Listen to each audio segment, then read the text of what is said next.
Do you feel like cardio workouts are stressful for your joints? Maybe running bugs your knees or swimming is bothersome for your shoulders. So there's a lot of people when this happens, they choose just to not do cardio at all. But that's not necessarily the best alternative because there are so many health benefits that can come from doing cardio. So the question becomes, well, how then can you do cardio without it bugging your joints? And that's exactly what we want to talk with you about on this week's episode of the Exercise is Health podcast. We're going to cue our introduction and then we're going to dive right into this conversation. Welcome to the Exercise is Health podcast, where we will be breaking down the strategies and tactics you need to know to build your health, strength, and function without feeling achy, sore, or injured. We're your hosts, Julie and Charlie, the creators of the Exercise for Life membership.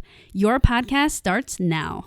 Hey, welcome back, exercisers, to the Exercise is Health podcast, brought to you by Exercise for Life Studios, where we believe that your health is your most valuable asset. And the single best thing that you can do to both boost and protect this asset is exercise. Specifically, exercise is geared towards building the health and function of your muscles. We are your hosts, Charlie and Julie. And today we are discussing this idea of cardio and specifically how to make it less stressful for your joints, because so many people understand that there are benefits to doing cardio. In fact, there are immense health benefits that can come from doing cardio consistently. But by the same token, doing cardio repeatedly can feel really stressful for your joints, whether it's something like it's bugging your knees or plantar fasciitis with your feet.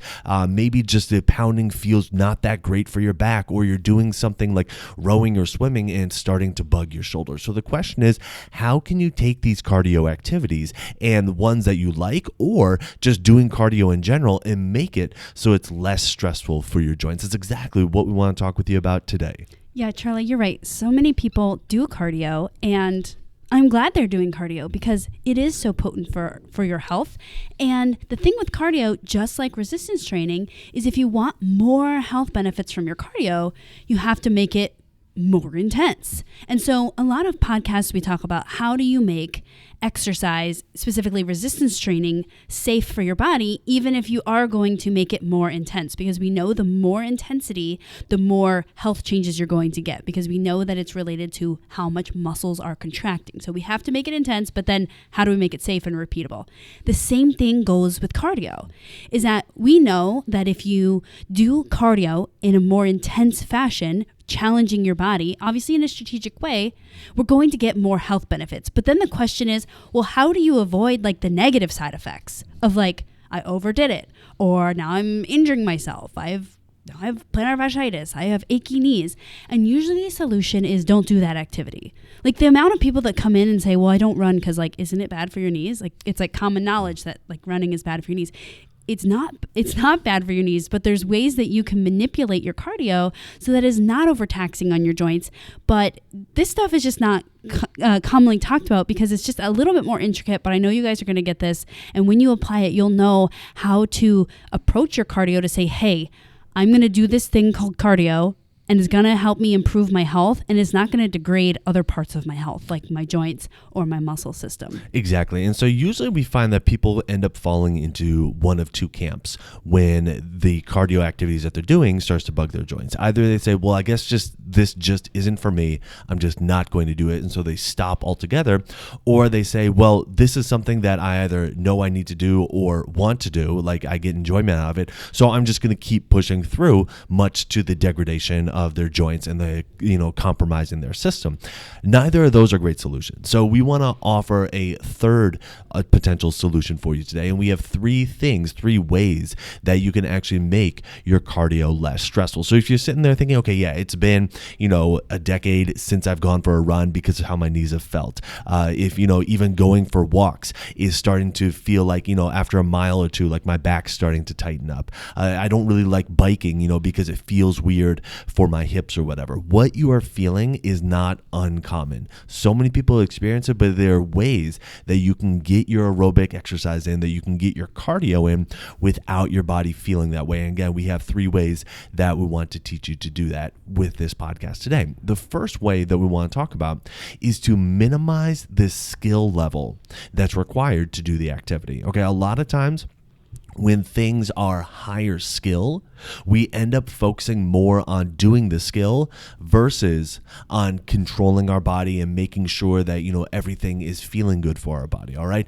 Some examples of higher skill cardio activities are things like doing kettlebells, are things like doing, cardio kickboxing, things like, using the ropes, the battling ropes or whatever. All right. So, and even jump roping. Okay. There's a skill level that is for most people is a little bit more advanced than how they just wake up in the morning. Meaning you got to kind of learn how to do the thing. And then once you learn how to do the thing, then you can start making the thing more challenging and actually challenging your cardiovascular system. All right. But until you actually learn the skill, then a lot of times, because we're so trying to just get the cardio workout, and also try to like juggle this skill, balance this skill, we end up sacrificing the health and function of our body in the process. So step number one is to choose activities that are much lower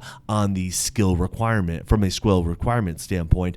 Things such as walking or walking faster and slower, a little bit of intervals, using a stationary bike, or even, a little bit of a jog. Those are lower skill activities versus using some kind of, again, kettlebell, jump rope, battling ropes, all the things I brought up earlier. You're right, Charlie. And you can even think really close to what you wanted to do. Mm-hmm. And learning skills is not bad. It's just very hard to learn a skill and challenge your cardio system at the same time. So here's a couple examples. Charlie, you brought up jump ropes. That's a great example. Jump roping is actually a really difficult skill for a lot of people. It's pretty easy for me because I've always done it since I was a kid. So for me, I can use that really easily for cardio. Now, other people, they're not very good at jump roping. So when they do jump rope for cardio, they are more trying to master the skill to just get the cardio benefit than actually getting the cardio benefit. So in that case, it might be more effective to do a ropeless jump. So they have little devices that have a simulation of a feeling of having a jump rope in your hand, or you can just hold nothing and do a jump rope. Another example of this, I'm just highlighting all the things I'm good at, by the way. Another example of this for me is swimming. I was a competitive swimmer for many, many, many years. And so if I wanted to go use swimming for cardio, it'd be really easy for me to jump in the pool and do a swimming workout. For other people that don't know how to swim, a swimming workout would be more about attaining the skill than actually getting the cardio benefit. But if you're like, hey, but I kind of want to get in the pool, that's something cool. Well, great. Learn the skill of swimming, but in the meantime, you could do things like water jogging, or use one of those floaty devices where you can get in the cardio aspect, right? Getting your heart rate up, challenging your cardiovascular system while keeping the skill level low. So I don't want you to listen to that and think oh, well, I shouldn't learn new skills. No, you should learn new skills. It's just that you have to separate new skills from when you're doing cardio, because cardio is generally kind of mindless, right? When you're doing cardio, you're not thinking, okay, use my delt, use my bicep, use my hand. You're thinking, just go. You can't be also trying to master a skill at the same time. At least the skill level relative to what you already have has to be kind of low. So we just want to make that differentiation. Absolutely. And I'm glad you brought up swimming, because a lot of people think, oh, well, I know how to swim. But, when people use swimming for their workouts or are there competitive swimmers, there's a distinct difference from, from a skill level standpoint. And I would even throw running in there as well. People who are really good runners, they are very skilled at the activity of running. They're very good with that, and so often people's bodies will start to break down because their running form isn't particularly great, and so it doesn't make running a bad activity at all. In fact, we run and we recommend that, hey, if you can run, then please go for runs. It's a great activity, but understand that there is a skill level from a form perspective, a skill level requirement for that. And just simply by improving the skill, now all of a sudden it can become a more viable cardio activity. So that's step number one, or that's idea number one. Is kind of minimize the skill that is required for the activities that you're doing, and then that will allow you to more effectively challenge your cardiovascular system while minimizing the risk that's stressful to your joints. All right, the next tip for minimizing stress when you do cardio is to use less range of motion. Now, this might be kind of weird because you're thinking, well, isn't running and isn't walking? How do I change my range of motion?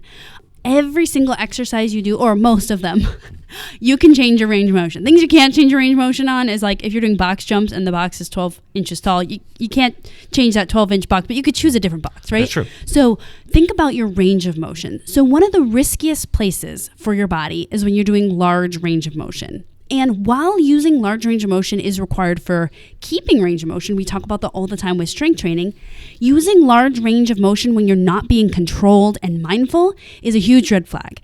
And most of the time when you're doing cardio, you're not really thinking about control and being mindful. Again, you're probably listening to music, you're probably trying to pump yourself up, you're probably trying to be as mindless as possible, which is why we want to minimize the skill. But the second piece of that is we want to minimize range of motion. So I want to give you an example of this. I just had a woman that is my client and she injured her hip. She went to the gym, she tried to do some stuff and it was just too much. So anyways, we're working on getting her back to feeling great. And one thing she loves to do is walk. But she's like, when I walk, it bothers my hip now. And so the biggest thing that I had to teach her is how to walk with less range of motion so that she can still get in the cardio benefit without this giant range of motion. And her mind was blown. She's like, how do I even walk with less range of motion, right? It's a good question. So if you think about your stride length, if you can shorten that, then do that. And by the way, you can shorten it. So think about almost doing like quicker, smaller steps if you're going to apply this to walking. But that is one way to limit your range of motion, especially if you are already feeling like bothered by a certain joint or you feel like a certain area is, or a certain exercise is bothersome. You can do this with running as well. You can do this with jumping jacks. You can do this with ladder drills, all different types of footwork cardio drills. We highlight this a lot in our cardio programs in our membership, but you can change like how large are you moving? Like one of our programs, Nothing But Cardio, is like a progressive one where we take one movement and we do it 3 different ways. And it shows you how easy you can take jumping jacks and make them less skillful or more skillful or less range of motion or more range of motion. Because again, even when it comes to cardio, we always have to be matching our body so it is not injuring our body because this thing has to be repeatable over and over and over again. Absolutely. I'm glad you brought up the walking example because I think it's a little bit of a misunderstanding out there that, walking is not that stressful on the joints. It's low, it's considered low impact. And so therefore it's considered joint friendly. But from a range of motion perspective, especially if you are power walking or trying to walk really fast, you'll actually use a lot of the available range of motion in your hips. Not as much as sprinting, but for most people, it'll actually be more range of motion in their hips than if they were to try to jog. So sometimes if you're like, I'm trying to power walk, I'm trying to walk really fast, but it's just bothersome for my hips, a switch is actually to go, instead of power walking, is to go to jogging. And I know that can seem counterintuitive because a lot of times jogging is seen as like the next level up, the more intense, but from a range of motion perspective, it can actually be less intense using less range of motion than if you are trying to power walk somewhere really fast. So just kind of keeping that in mind as well. So I'm glad you brought that up. The other thing that you brought up that I really liked was the idea of using like an agility ladder or doing some footwork. Now, this does have a bit higher skill, or at least it can, but it's for most people going to keep their range of motion much smaller. So if you feel like, your coordination is there and, you are good with, doing different footwork drills and stuff like that, maybe you have experience with dance or you can pick up those moves a little bit more quickly. Or if you just feel like you're relatively, well coordinated from a movement perspective, not from a clothing perspective, then using something like an agility ladder, it may feel a little bit lower skill for you, but it will also, more importantly, keep your range of motion a little bit smaller, which will make it less stressful for your joints. Awesome. Yeah. And another thing I love about the agility ladder, since we're on this topic, is that it does require some skill, like learning the drills, but also failing at that skill is not very much risk. Yes. Right? Like yes. Maybe you trip over the edge of the ladder, or maybe you tape your ladder on your floor, or maybe you're using your tiles on your floor as your agility ladder. So what's really great is like if you mess up, it's not like a huge risk versus like if you're doing like a 2-foot box jump and that's high skill and then you miss that and you fall on your tailbone and there we go. Or you scar up your shins. That's right. That's right. So anyways. Not that either of us have done that ever.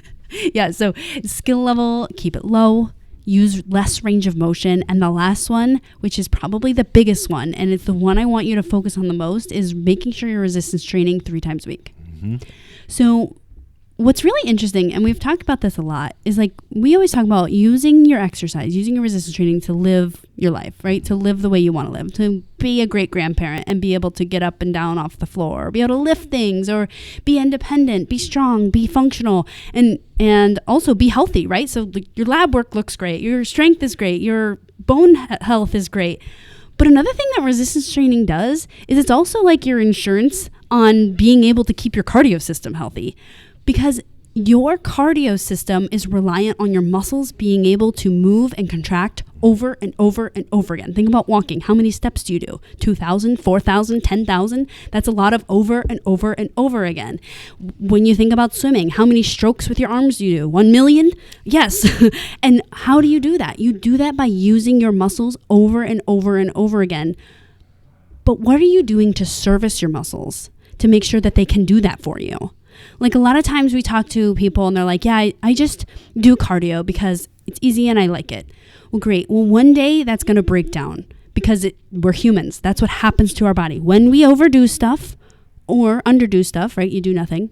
Your muscles break down. They need the appropriate stimulus. And when we use resistance training, especially the way we teach it here in the Exercise for Life studio and on this page and in our membership, is that we are looking for how do we make resistance training build the health and function of your muscles so that it can translate into you doing your cardio. It can translate into you going on the trip and going for that hike. It can translate into all the things that you're wanting to do in your life because it all depends on muscles. And resistance training is the number one way, the most potent way to service your muscles. I think sometimes when things are like going wrong in our body or cardio isn't going well, we always never think about the muscles because we're using our muscles.